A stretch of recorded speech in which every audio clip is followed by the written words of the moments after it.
कबीरदास ने उसके बारे में कहा तो उन्होंने कहा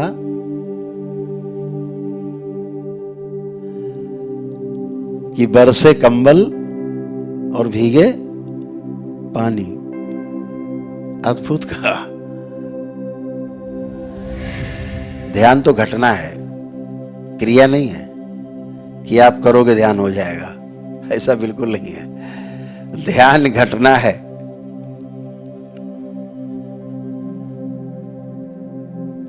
ध्यान के लिए तैयार होना क्रिया है। मेडिटेशन ध्यान नहीं है, एकाग्रता है। तो एकाग्रता एक क्रिया है, घटना नहीं है। जब हम कहते हैं ध्यान करो तो ध्यान की जो सरल विधि, आंखें बंद करते हैं, अपनी भ्रुकुटी पे, अपने आज्ञा चक्र पे जब ध्यान अपना मस्तक के बीचों बीच दोनों भवों के बीच में स्थिर करते हैं, तो जब हम एकाग्र होते हैं एक बिंदु पर, वो क्रिया है। लेकिन ध्यान घटना है, घटित हो जाएगी। जैसे निद्रा, आप सोने का उपक्रम करते हैं, अपने बिस्तर पे जाते हैं, आप बिस्तर लगाते हैं, तकिया किया रखते हैं, ठीक से चादर आदर ओढ़ते हैं, लेटते हैं, ये क्रिया है। लेकिन जो निद्रा है वो घटना है। निद्रा कब आपको आ जाती है आपको पता ही नहीं लगता। बाकी सब चीज पता है आपको, बिस्तर बिछाया, लगाया है, चादर बिछाई है, ओढ़ने के लिए रखा है, रजाई गद्दा, है ना, ये सब आपको पता रहता है। लेकिन लेट गए और थोड़ी देर बाद सो गए, कब सो गए पता नहीं, वो घटना घटित हो गई। ऐसे ही ध्यान है। तो निद्रा मूर्छा में घटना घटित हुई है और ध्यान होश पूर्वक है, पूरा पूरा होश है, वो ध्यान है।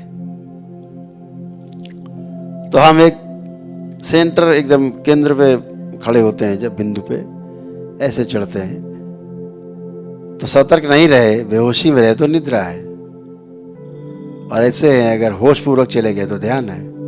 ध्यान करते करते निद्रा में चले गए, बेहोशी, ध्यान करते करते कब चले गए, घटित हो गई घटना, वो ध्यान है।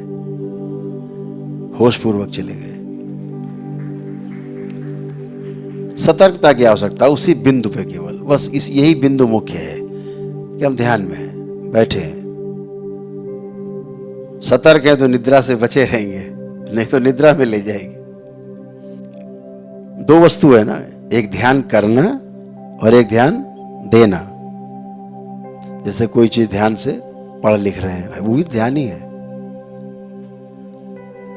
तो ध्यान करना तो अपने लिए, ध्यान देते हैं कब, जब दूसरों के साथ जीते हैं तो ध्यान देना पड़ता है। जब केवल अपने लिए जीते हैं तो ध्यान करना पड़ता है। और दोनों प्रकार के ध्यान बहुत अद्भुत हैं। अगर दोनों में सतर्कता बनी रहे, होश पूर्वक ध्यान दें और होश पूर्वक ध्यान करें, तो अद्भुत है, लाइफ बदल जाती, पूरा गेस्टाल्ट चेंज हो जाता है। जब आप आमन की स्थिति में होते हैं, जब आप ध्यान की स्थिति में होते हैं, जब आप साधना कर रहे होते हैं, जब आपके पास तमाम विचार नहीं होते हैं, ज्यादा समय एकाग्र रहते हैं,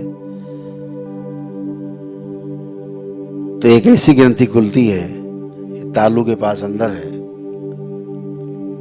उससे एक रस टपकता है, टप टप, खून मिल जाता है, वो आनंद देता है। कबीरदास ने उसके बारे में कहा, बड़ा अद्भुत लिखा। जैसे वो स्कूल के पढ़े लिखे तो नहीं थे, लेकिन कड़े तो थे। तो उन्होंने कहा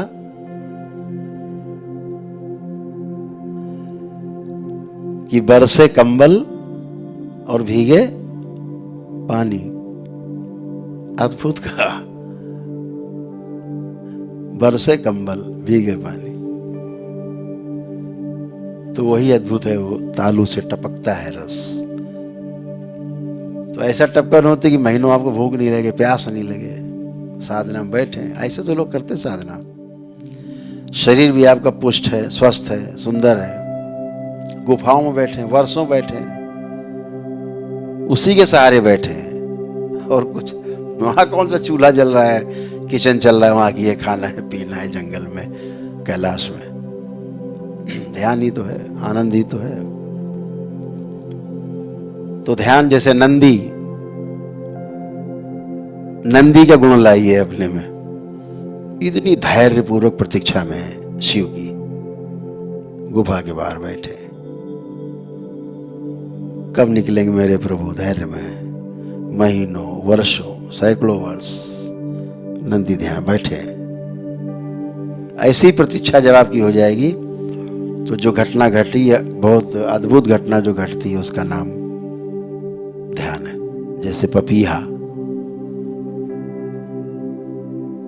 जैसे वर्ष में एक बार एक नक्षत्र होता है, उसमें आसमान से टपकता है स्वाति नक्षत्र में, जो एक पक्षी है वो आस लगा के बैठा रहता है, मुंह खोले रहता है। देखिए उस नक्षत्र में मुंह ही नहीं बंद करता वो, इस आस में कभी गिरे टपक जाएगा मेरे मुंह में।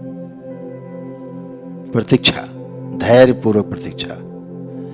धैर्य नहीं खोना है, व्यवस्था में धैर्य पूर्वक जीना है, क्योंकि उसमें अनुभव है, क्योंकि उसमें प्रेम है, क्योंकि वो व्यवस्था है। और व्यवस्था में जीना ही धर्म है, व्यवस्था ही धर्म है।